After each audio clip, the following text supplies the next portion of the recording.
Next cycle है आपकी nitrogen cycle. ठीक है, आप सभी जानते हो जब वायुमंडल में जो है आपकी 78% क्या होती है, नाइट्रोजन होती है। जितने भी जीव जंतु रहते हैं वो इस नाइट्रोजन को आसानी से एब्जॉर्ब नहीं कर पाते। आप सभी ने देखा होगा कि कोरोना की जो सेकेंड वेव आई थी उसमें ऑक्सीजन की रिक्वायरमेंट हो रही थी। प्योर ऑक्सीजन की यानी मेडिकल जो ऑक्सीजन है उसकी रिक्वायरमेंट हो रही थी। वो क्यों? क्योंकि जो इन्वायरमेंट में जो ऑक्सीजन होती है उसके साथ जब ह्यूमन बींग श्वसन की क्रिया करता है तो उसके साथ नाइट्रोजन गैस भी जाती है, और जो कमज़ोर लंग्स होते हैं उस नाइट्रोजन गैस को एब्जॉर्ब यानी अवशोषित नहीं कर पाते, इसलिए उन्हें मेडिकल ऑक्सीजन यानी आपकी प्योर ऑक्सीजन दी जाती है। ठीक है, वायुमंडल में जो भी है उसे ग्रहण नहीं करते, परंतु जो पेड़ पौधे होते हैं वो मिट्टी में जो आपका नाइट्रेट जो आते हैं, आप खाद आती है, जो नाइट्रेट खाद आती है उसे भोजन के रूप में जड़ों के द्वारा क्या कर लेते हैं, प्राप्त कर लेते हैं। ठीक है, और यह नाइट्रेट पेड़ पौधों से होता हुआ, पेड़ पौधों से होता हुआ किस में जाता है, फलों में जाता है।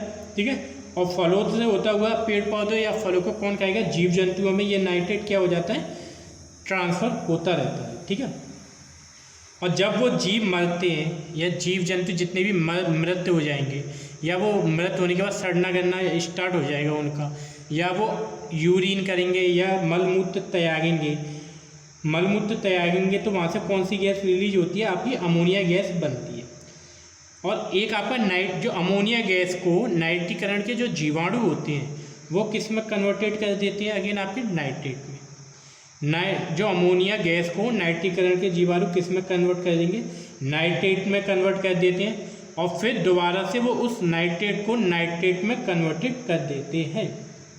ठीक है, उस नाइट्रेट को नाइट्रेट में कन्वर्टेड कर देते हैं, और यह सीधे वायुमंडल में, और नाइट्रेट जो रहता है वो विनाइट्रीकरण के द्वारा, यानी एक जीवाणु होता है, विनाइट्रीकरण के जीवाणु के द्वारा वो नाइट्रेट किस में कन्वर्टेड हो जाता है, आपका नाइट्रोजन में कन्वर्टेड हो जाता है।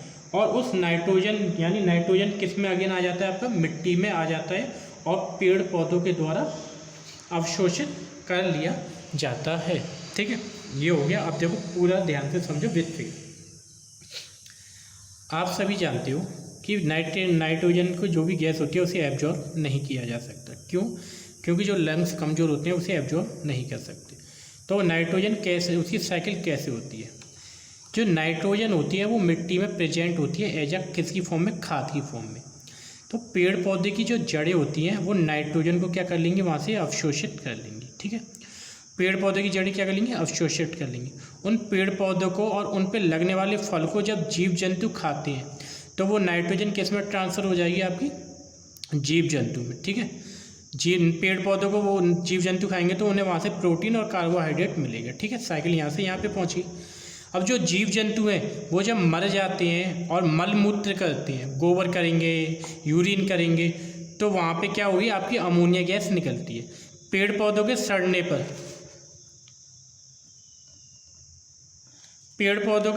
पर कौन सी गैस निकलेगी, वहाँ से अमोनिया गैस निकलेगी। ठीक है, देखो इसका एक एग्जाम्पल है, जैसे आपके नदी या नाले देखे होंगे आप, उसके ऊपर एक आपने देखा होगा कि वो ड्रम लगा देते हैं और उससे जो गैस निकलती है उस गैस को वो जलाते हैं। बेसिकली वो वहाँ पे जो कूड़ा करकट होता है, जो आपका जीव जंतु यानी मलमूत्र रहता है, वहाँ से आपकी कौन सी गैस रिलीज होती है, अमोनिया गैस। वो अमोनिया गैस भी वहाँ पे जलाते हैं। ठीक है, पेड़ पौधों के सड़ने और जीव जंतु के सड़ने से एक सर्टेन टाइम के बाद, सड़ने के बाद वहाँ से कौन सी गैस रिलीज होती है, अमोनिया गैस। इस अमोनिया गैस को जो नाइट्रीकरण जीवाणु जो होते हैं वो पहले नाइट्रेट में परिवर्तित करेंगे, और उस नाइट्रेट को किस में परिवर्तित कर देंगे, नाइट्रेट में। ठीक है, पहले नाइट्राइट में करेंगे और फिर नाइट्रेट में करेंगे, और ये नाइट्राइट किस में कन्वर्ट हो जाता है, मिट्टी में आ जाएगा। और पेड़ पौधे की जो जड़ें होती हैं इस नाइट्रेट को एब्जॉर्ब कर लेती हैं, तो वो उनकी लीव्स और फलों में चला जाता है। इस प्रकार से आपकी नाइट्रोजन की साइकिल चलती रहती है। अब नाइट्रेट में ये तो मिट्टी के द्वारा आ जाएगा सीधा, और एक और है विनाइट्रीकरण, एक जीवाणु होता है वो इस नाइट्रेट को किस में कन्वर्टेड कर देता है, आपका नाइट्रोजन में, और वहाँ पे फिर एक बैक्टीरिया इस नाइट्रोजन को किसके द्वारा चले जाता है, पेड़ों की जड़ों के द्वारा वो किस में चला जाता है, पेड़ पौधों में। ये हो गई आपकी नाइट्रोजन साइकिल। ठीक है, एक बार शॉर्ट में समझ लो, पेड़ पौधे क्या करेंगे, जब अपनी जड़ों से नाइट्रोजन की जो खाद है उसे एब्जॉर्ब करेंगे, पेड़ पौधों को जीव जंतु खाएंगे। अब पेड़ पौधे और जीव जंतु जब सड़ते हैं, दोनों सड़ना स्टार्ट हो जाएगा, तो वो कौन सी गैस रिलीज करेंगे? अमोनिया गैस रिलीज करेंगे। अमोनिया गैस किसमें? अमोनिया गैस एक नाइट्रिकारक जीवाणु होता है। वो नाइट्रिकारक जीवाणु अमोनिया गैस को सबसे पहले नाइट्रेट में परिवर्तित करेगा, और नाइट्रेट में परिवर्तित करने के बाद वह उसे नाइट्रेट में परिवर्तित करेगा। ठीक है, पहले नाइट्राइट में परिवर्तित करेगा, फिर नाइट्रेट में परिवर्तित करेगा, और ये नाइट्रेट खाद के रूप में पेड़ पौधों को दी जाती है। ये आपकी किसकी साइकिल होगी? ये साइकिल हो गई आपकी नाइट्रोजन की साइकिल। ठीक है, अब नेक्स्ट साइकिल है आपकी कैल्शियम साइकिल। कैल्शियम क्या रहता है? कोई बताए, किसी को नॉलेज है? कैल्शियम किस फॉर्म में पाया जाता है? कैल्शियम पाया जाता है हमारी हड्डियों में, समुद्र में और चट्टानों में। तो हड्डियों में वो कैसे जाता है, कोई बताएगा? देखो, कैल्शियम किस में पाया जाता है? हमारी हड्डियों में। ठीक है, जैसा कि फिगर से आपको दिख रहा होगा। ठीक है, जो कैल्शियम रहता है वो मिट्टी में यानी चट्टानों में सबसे अधिक रहता है। पहले सुन लो जो मैं बोल रहा हूँ, फिर फिगर को पूरा समझाऊंगा। पहाड़ी चट्टान जो रहती है उसमें कैल्शियम यौगिकों के बहुत सारे भंडार होते हैं। कैल्शियम प्योर फॉर्म में नहीं रहता, उसके यौगिक होती हैं। जैसे मैं कार्बन साइकिल की बात करी थी, मैंने प्योर कार्बन की बात नहीं करी थी, वहाँ पे मैंने बात करी थी CO2 गैस की, उसमें कार्बन का यौगिक रहता है। ठीक है, आप सभी जानते हो जो भी चट्टान होती हैं लाखों करोड़ों वर्षों के बाद वो टूट कर यानी वायुमंडलीय प्रभाव के द्वारा बारिश पड़ेगी, धूप लगेगी, बारिश पड़ेगी तो धूप लगेगी, तो चट्टानें क्या होती है? क्रैक हो जाती हैं, और धीरे धीरे वो किस फॉर्म में कन्वर्टेड हो जाती हैं? आपकी मिट्टी के फॉर्म में। और यह मिट्टी वर्षा के जल के माध्यम से, ठीक है, जो पहाड़ी एरिया में देखा होगा आपने, जो पहाड़ टूटते हैं तो कन्वर्ट हो जाते हैं, तो वर्षा होती है तो वो वर्षा के साथ बह के आती है जो मिट्टी। ठीक है, वो मिट्टी वर्षा के जल के माध्यम से बह के नदियों और मैदानी क्षेत्र में पहुंच जाती है। आपने देखा होगा गंगा नदी के जो किनारे रहते हैं, नदियों के किनारे अक्सर खेती अधिक होती है। वो क्यों?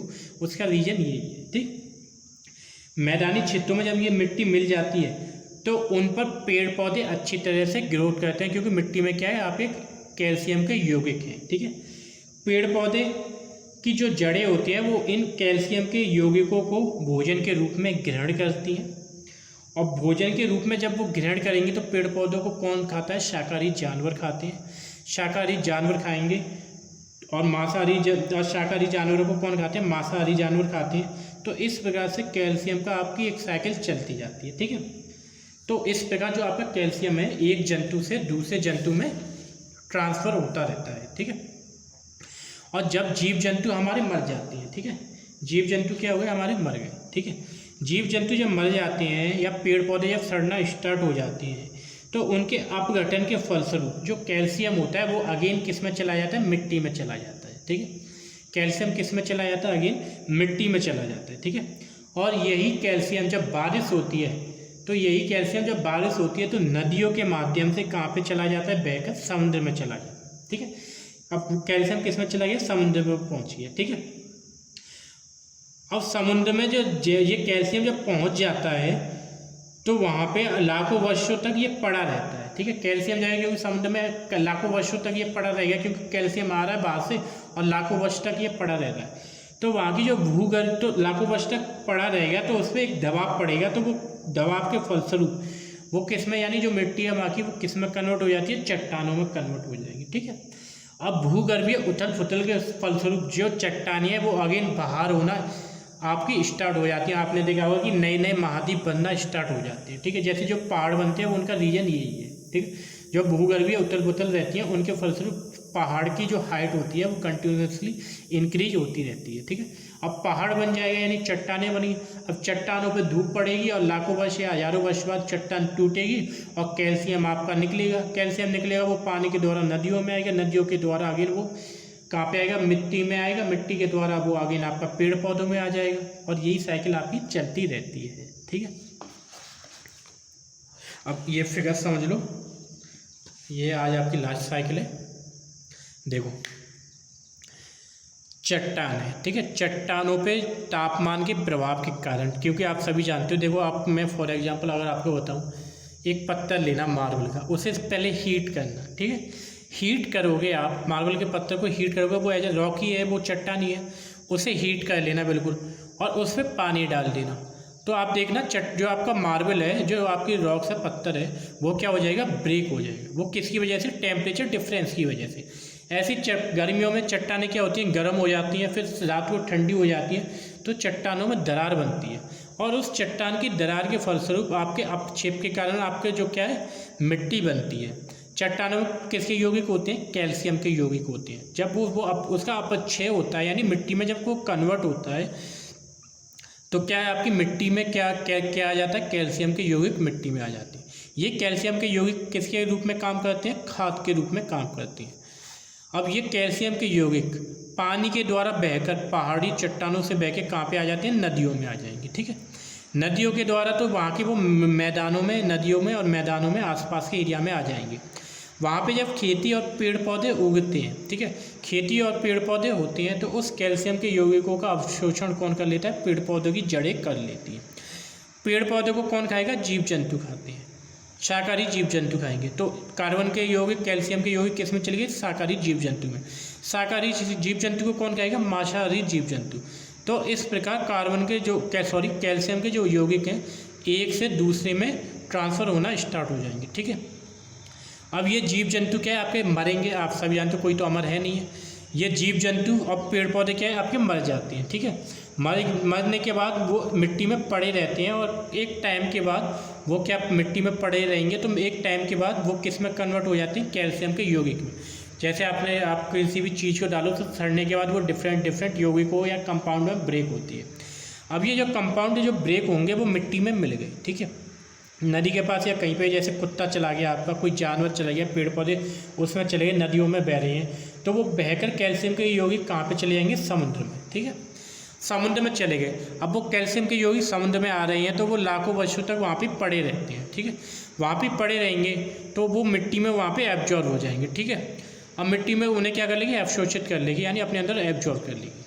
अब लाखों करोड़ों वर्षों बाद, यानी हजारों वर्षों बाद, भूगर्भीय उथल पुथल के फलस्वरूप पहाड़ बनते हैं, टूटते हैं, पहाड़ों की हाइट बढ़ती है, वो कैल्शियम के यौगिक अगेन किस में चले जाते हैं, चट्टानों में चले जाते हैं।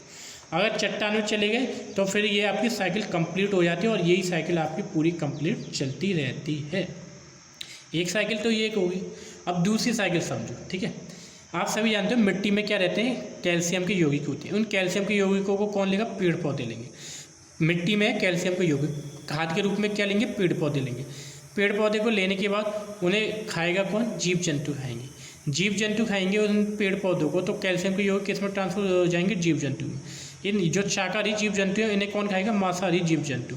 तो कैल्शियम के यौगिक किस में चलेगा, आपके मांसाहारी जीव जंतु में। ठीक है, अब जैसे ये जीव जंतु आपके मर जाएंगे, मिट्टी में दफना दिए जाएंगे, तो कैल्शियम का जो यौगिक है वो किस में चले जाएगा, आपका मिट्टी में, और मिट्टी से अगेन आपका ये किस में चला जाएगा, पेड़ पौधों में। एक तो साइकिल आपकी ये पूरी साइकिल हो गई, ये इस तरीके से, और एक साइकिल होगी आपकी यहाँ से स्टार्ट होगी, वो यहाँ से स्टार्ट होगी, यहाँ से यहाँ पे, यहाँ पे, यहाँ पे, और फिर यहाँ पे। यानी कैल्शियम की भी इस एक साइकिल में मैंने 2 साइकिलें आपकी दिखाई हैं। ठीक है, आज के लिए इतना ही, और नेक्स्ट वीडियो में आप पढ़ेंगे आपका फॉस्फोरस साइकिल और सल्फर साइकिल। ठीक है, और फिर उसके बाद बेसिकली इसमें एक मेन टॉपिक है सस्टेनेबल डेवलपमेंट, सतत विकास क्या रहता है। और हाँ, अगर आपको ये वीडियो अच्छी लगे तो आप मुझे प्लीज़ कमेंट बॉक्स में यस करके भेज देना, अपने नाम के आगे यस। और मैं आने वाली वीडियो इसी तरीके से बनाऊँ कि ब्लैक बोर्ड पर बनाऊँ, तो आप मुझे उसका ज़रूर कमेंट बॉक्स में आंसर दें। बेसिकली जो ब्लैक बोर्ड पे ना बनाने का रीज़न ये था कि आपके कॉलेज में कंस्ट्रक्शन का वर्क चल रहा है, जिसकी वजह से आपकी वीडियो में साउंड प्रोड्यूस होती है, बाहर की आवाज़ आती है। इस वजह से मैंने सोचा कि आज मैं नोट्स के रूप में आपको पढ़ा। ठीक है, और आपको अच्छा लग रहा हो तो आप बताना, यस करना। बेसिकली जो आपका इन्वायरमेंट है, इसमें आपको नॉलेज होनी चाहिए विद फिगर। जहाँ पे लिखवाने की चीज़ होगी मैं पूरा लिखवाऊंगा, आपको प्रोवाइड कराऊंगा, और जहाँ पे समझाने की चीज़ होगी मैं पूरा आपको समझाऊंगा। जैसे ये मैंने आज साइकिल समझाई, इनमें लिखवाने का कुछ नहीं है। अगर आपको साइकिल समझ में आएगी तो आप ऑटोमेटिकली इसके ऊपर लिख सकते हो। आप सीधे जो एरो बनाए हैं, एरो को याद रखें और उसी के अकॉर्डिंग आप चलिए। तो ठीक है, आज के लिए इतना ही, धन्यवाद। Hello student, my self Rinku Rajput. Environmental study की कंटिन्यूस क्लासेस में आप सभी का स्वागत है। इन्वायरमेंटल कंटिन्यूअस की क्लासेस सीरीज का ये लेक्चर नंबर 4 है। इससे पहले हम पढ़ चुके हैं कि आपका इकोलॉजी क्या रहती है, इकोसिस्टम क्या रहता है, types of ecosystem and types of ecology, component of ecosystem and component of ecology and आपका एटमॉस्फेरिक स्ट्रक्चर। तो उसी से आगे अब हमारा टॉपिक है आपका इन्वायरमेंटल साइकिल। इन्वायरमेंटल साइकिल में जो आपका पहली साइकिल थी हाइड्रोलॉजिकल साइकिल, वो मैं आपकी करा चुका हूँ। अब नेक्स्ट साइकिल है आपकी carbon cycle. Basically carbon cycle का एक डिफ़िकल्ट फिगर है, लेकिन मैंने आप लोगों को समझाने के लिए ये 3 फिगर बनाए हैं जो कि 3 प्रोसेस से आपकी इन्वायरमेंट में कम्प्लीटली होती है। आप सभी जानते हो वायुमंडल में जो कार्बन डाइऑक्साइड होती है उसका प्रयोग पेड़ पौधे सबसे अधिक करते हैं। जो कार्बन डाइऑक्साइड होती है उसे पेड़ पौधे एब्जॉर्ब कर लेते हैं और ऑक्सीजन को आपका इन्वायरमेंट में भेजते हैं। जैसे आपके वातावरण में कार्बन डाइऑक्साइड है, उससे 50 गुना, लगभग 30 से 40 या 50 गुना कार्बन डाइऑक्साइड आपकी समुद्र में प्रोड्यूस होती है, ठीक है, जो कि वर्षा के साथ घुलकर ज़मीन पे आ जाती है, ठीक है। अब ये साइकिल है आपकी, इन साइकिलों को अब मैं समझा रहा हूँ, आप समझिए। जैसे पहली साइकिल है, वायुमंडल में आपकी क्या रहती है, कार्बन डाइऑक्साइड, ठीक है, पहले आपकी साइकिल चल रही थी कार्बन साइकिल। हाँ, कार्बन साइकिल चल रही है। तो कार्बन साइकिल में आप सभी जानते हो, आप वायुमंडल में जो कार्बन डाइऑक्साइड होती है उसका पेड़ पौधे के द्वारा प्रयोग किया जाता है। पेड़ पौधे प्रतिवर्ष वायुमंडल में कार्बन प्राप्त करते हैं, वायुमंडल से कार्बन को प्राप्त करते हैं, ठीक है, जो कि किसी फॉर्म में रहता है आपका कार्बन डाइऑक्साइड की फॉर्म में, ठीक है, ठीक है। अब जैसे वायुमंडल में क्या है आपकी, वायुमंडल में क्या है, CO2 है, ठीक है, CO2 कार्बन, यानी साइकिल क्या रहती है, जहाँ से हम चल रहे हैं वहीं पे वापस आ जाए। वायुमंडल में क्या है आपकी CO2, ठीक है। CO2 को कौन एब्जॉर्ब करते हैं, ऑक्सीजन, यानी प्रकाश संश्लेषण के द्वारा, प्रकाश संश्लेषण, CO2 को प्रकाश संश्लेषण की क्रिया के द्वारा पेड़ पौधे क्या करते हैं, आपका एब्जॉर्ब करते हैं, ठीक है। पेड़ पौधे क्या करेंगे, CO2 को एब्जॉर्ब कर लेंगे, ठीक है। कार्बन वायुमंडल में प्रेजेंट है as a form of CO2, carbon dioxide के द्वारा, ठीक है, क्योंकि उसमें कार्बन का एक मॉलिक्यूल होता है।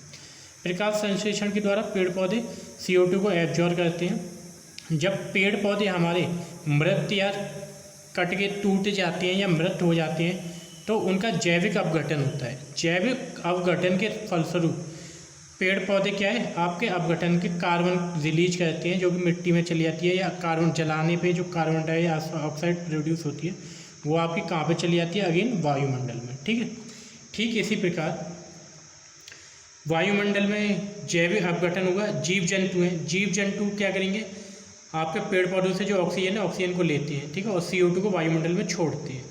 एक तो ये साइकिल हो जाएगी आपकी, कार्बन यहाँ से सीधा चला जाएगा, जीव जंतु क्या करेंगे, ऑक्सीजन को लेंगे, यहाँ से पेड़ पौधों के द्वारा ऑक्सीजन को लेते हैं। ये वाली साइकिल इस तरीके से ऑक्सीजन को ग्रहण करेंगे, और ऑक्सीजन को ग्रहण करेंगे तो CO2 आपकी रिलीज होगी, और CO2 आपकी कहाँ पे चली जाएगी, वायुमंडल में, ठीक है। और ठीक इसी प्रकार एक जीव जंतु क्या करेंगे, जब मृत जीव जंतु होते हैं उनका जैविक अपघटन के द्वारा जो उनके में जो कार्बन रहता है, आपको जब बॉडी किसी की गलती है या सड़ती है तो वहाँ से कार्बन गैस रिलीज होती है, आप सभी जानते हो गई है। तो जैसी कार्बन गैस रिलीज होती है या CO2 गैस रिलीज होती है, वो कहाँ पे चली जाती है, आपकी वायुमंडल में चली जाती है। ये इसकी एक साइकिल होगी। दूसरी साइकिल, वायुमंडल में क्या है आपकी, ऑक्सीजन है, ठीक है, ऑक्सीजन है, ऑक्सीजन और CO2 है। CO2 को कौन एब्जॉर्ब करेगा, पेड़ पौधे, किसकी क्रिया के द्वारा, प्रकाश संश्लेषण की क्रिया के द्वारा।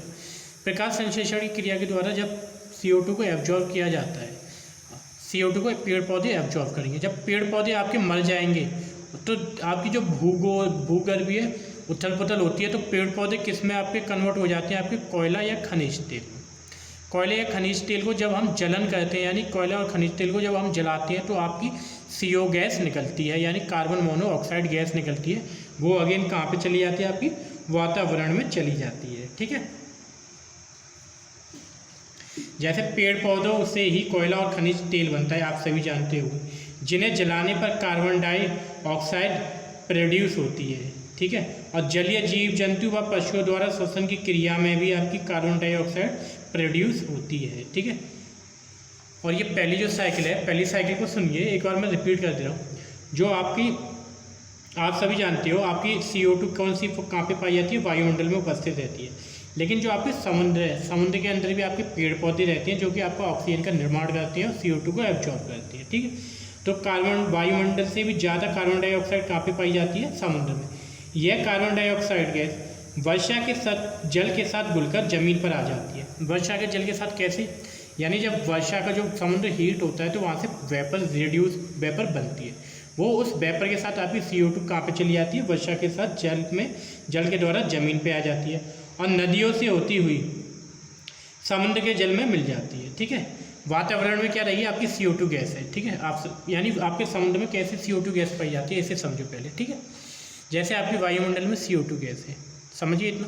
अब CO2 गैस है, जैसी बारिश होगी तो CO2 गैस आपके पानी के साथ रिएक्शन करके वो किस में चली जाएगी, नदियों में, ठीक है। पानी के साथ किस में चलेगी, नदियों या नालों में चलेगी। और वो नदी और नाले बहते हुए कहाँ पे गिरते हैं, आपके समुद्र में। तो आपकी जो CO2 है वो कहाँ पे चली जाएगी, आपके समुद्र में चली जाती है। और ये किसके रूप में जमा हो जाती है, वहाँ पे कैल्शियम कार्बोनेट के रूप में वहाँ पे जमा हो जाती है, ठीक है। कैल्शियम कार्बोनेट के रूप में वहाँ पे जमा हो जाती है। फिर आप सभी जानते हो समुद्र के अंदर बहुत सारी उथल पुथल होती हैं। उन उथल पुथल के फलस्वरूप जो आपका कार्बोनेट है वो कार्बन डाइऑक्साइड में क्या हो जाता है, विघटित या टूट जाता है। जो आपका कैल्शियम कार्बोनेट है वो भूगर्भीय उथल पुथल के द्वारा किस में टूट जाता है, आपका कार्बोनेट में टूट जाता है। कार्बोनेट विघटित होकर किस में टूट जाएगा, आपका CO2 में। और CO2 आपकी गैस कहाँ पे चली जाएगी, आगे वायुमंडल में चली जाएगी। तो ये मैंने 3 साइकिल कराई है आपकी, यानी कार्बन कैसे आपकी साइकिल चलती है। सिंपली आपका कार्बन कोई नहीं है, वो कार्बन जो साइकिल चलती है आपकी वो CO2 के फॉर्म में चलती है, क्योंकि जो आपकी कार्बन डाइऑक्साइड गैस है उसमें आपकी CO2 काफ़ी मात्रा में प्रेजेंट रहती है, ठीक है। और CO2 के अंदर ही आपका कार्बन का एलिमेंट पाया जाता है। एक बार वायुमंडल में CO2 है, CO2 वर्षा के जल के साथ घुल के कहाँ पे जाएगी, समुद्र के जल में। समुद्र के जल में जाएगी तो वो किस में कन्वर्ट हो जाएगी, कैल्शियम कार्बोनेट में। और कैल्शियम कार्बोनेट में जो अपघटन के फलस्वरूप ये किस में कन्वर्ट हो जाएगा, आपका कार्बोनेट में। और कार्बोनेटर के उथल पुथल जो होगी वो किस में कन्वर्ट हो जाएगा, आपका रिलीज CO2 में। अगेन किस में हो जाएगा, CO2 में, ठीक है। एक साइकिल की हो गई। सेकेंड साइकिल है, इसमें जो साइकिल नंबर आपकी 2 है, इसमें आपकी 2 साइकिलें चल रही हैं, 2 साइकिलें चल रही हैं, ठीक है। जैसे पहली साइकिल है आपकी वायुमंडल। वायुमंडल में क्या है, आपकी CO2 गैस है। CO2 गैस को कौन एब्जॉर्ब करेंगे, पेड़ पौधे। किस क्रिया के द्वारा, प्रकाश संश्लेषण की क्रिया के द्वारा। पेड़ पौधे क्या है, पेड़ पौधों से CO2 को जब एब्जॉर्ब करेंगे तो आपकी O2 निकलेगी। O2 को कौन एब्जॉर्ब करेगा, जीव जंतु। और जीव जंतु अगेन क्या करेंगे, CO2 को प्रोड्यूस करेंगे, यानी CO2 को इन्वायरमेंट में छोड़ेंगे। एक साइकिल ये होगी आपकी, ठीक है। सेकेंड है वायुमंडल में क्या है, CO2 को एब्जॉर्ब करने जाते हैं पेड़ पौधे। जब पेड़ पौधे मर जाएंगे और जब उनका अपघटन होगा तो अपघटन के फलस्वरूप इन्वायरमेंट में आपकी वो क्या करेंगे, CO2 को रिलीज करती है। सेम ऐसे जीव जंतु है, जीव जंतु क्या करेंगे, मर जाएंगे या अपघटित हो जाएंगे। मरने के बाद वो क्या करेंगे, इन्वायरमेंट में CO2 गैस को रिलीज कर देंगे, ठीक है। और थर्ड साइकिल है आपकी वायुमंडल, ये वाली। वायुमंडल में क्या रहती है आपकी, CO2 गैस, ठीक है। CO2 गैस को पेड़ पौधे लेंगे, तो पेड़ पौधों के द्वारा ही आप सभी जानते हो जो लाखों वर्षों से जो पेड़ पौधे हमारे थे वो ज़मीन में दब गए और वो किस फॉर्म में कन्वर्ट हो गए, कोयला और खनिज तेल की। जब कोयला और खनिज तेल को जलाया जाता है तो वहाँ से CO2 गैस आपकी निकलती है, वो अगेन किस में चली जाती है, वायुमंडल में चली जाती है। ये हो गई आपकी कार्बन साइकिल, ठीक है। और फिर भी आपको कोई प्रॉब्लम आ रही हो तो आप मुझसे पूछ लेना। बेसिकली इसमें थ्योरी में कुछ नहीं है, आप ये साइकिल बना देंगे तो इस साइकिल के जो आपको एरो लगे सेम वो ही आपको लिखना है। वायुमंडल में जैसे मैं इस साइकिल की बात करूँ, वायुमंडल में CO2 होती है। CO2 वर्षा के जल के साथ, वर्षा के जल के साथ समुद्र में चली जाती है। समुद्र में वो किस में बन जाती है, कैल्शियम कार्बोनेट में। और कैल्शियम कार्बोनेट का जब अपघटन होता है तो वो किस में कन्वर्ट हो जाता है, आपका CO2 में कन्वर्ट हो जाता है, ठीक है। इसी तरीके से अब नेक्स्ट साइकिल है हमारी ऑक्सीजन साइकिल, ठीक है। ऑक्सीजन साइकिल तो आप सभी जानते होंगे कि ऑक्सीजन साइकिल कैसे होती है, ठीक है। फिर भी मैं समझा दे रहा हूँ आपको। आप सभी जानते हो जो इन्वायरमेंट में हमारे जितने भी जीव जंतु होते हैं वो ऑक्सीजन का उपयोग करते हैं जीवित रहने के लिए। वायुमंडल में लगभग आप सभी जानते हो 21% ऑक्सीजन होती है, जो श्वसन की क्रिया के फलस्वरूप होती है उसके फलस्वरूप जीव जंतु वायुमंडल से ऑक्सीजन को ग्रहण करते हैं और कौन सी गैस रिलीज करते हैं, कार्बन डाइऑक्साइड गैस रिलीज करती है। यह कार्बन डाइऑक्साइड गैस प्रकाश संश्लेषण की क्रिया के द्वारा पेड़ पौधों के द्वारा अवशोषित कर ली जाती है और प्रकाश संश्लेषण की क्रिया के फलस्वरूप ही पेड़ पौधे कार्बन डाइऑक्साइड गैस से अपना भोजन यानी कार्बोहाइड्रेट में परिवर्तित करके अपना भोजन बनाते हैं और वहाँ से O2 गैस को रिलीज करते हैं यानी वायुमंडल में छोड़ते हैं और वो O2 गैस अगेन वायुमंडल में आपकी आ जाती है। ठीक है, सेम ये देखो, ये मैंने इसकी साइकिल बनाई है, मैंने अभी आपको समझा दिया था क्या होती है। अब जो मैंने बोला है, जो आप यानी नोट्स में आप कह रहे हो कि सर लिखवाओ, जो मैंने बोला है वो इसी साइकिल में आप देखिएगा। ठीक है, आप सभी जानते हो वायुमंडल में क्या रहती है, आपकी ऑक्सीजन प्रेजेंट रहती है। ठीक है, वायुमंडल में वायुमंडलीय यहाँ पे लिख लोगे आप, वायुमंडलीय ऑक्सीजन। ठीक, वायुमंडलीय ऑक्सीजन, तो जीव जंतु क्या रहते हैं, श्वसन की क्रिया के फलस्वरूप क्या करेंगे, जीव जंतु श्वसन की क्रिया के फलस्वरूप उस वायुमंडल में से ऑक्सीजन को क्या करते हैं, एब्जॉर्ब करते हैं यानी अवशोषित करते हैं। अवशोषित करने के फलस्वरूप वो कौन सी गैस को रिलीज करते हैं, CO2 गैस को रिलीज करेंगे। ठीक है, ये मैंने बताया था। अब CO2 गैस को जो पेड़ पौधे होते हैं प्रकाश संश्लेषण की क्रिया के द्वारा CO2 गैस को पेड़ पौधे क्या करेंगे, एब्जॉर्ब कर लेंगे। जब पेड़ पौधे CO2 गैस को एब्जॉर्ब कर लेते हैं तो वो कौन सी गैस छोड़ेंगे, यहाँ से O2 गैस को रिलीज करेंगे और वो O2 गैस अगेन कहाँ पे चली जाएगी, आपके वायुमंडल में चली जाएगी। इस प्रकार से आपकी ऑक्सीजन साइकिल क्या हो जाती है, कंप्लीट हो जाती है। ठीक है।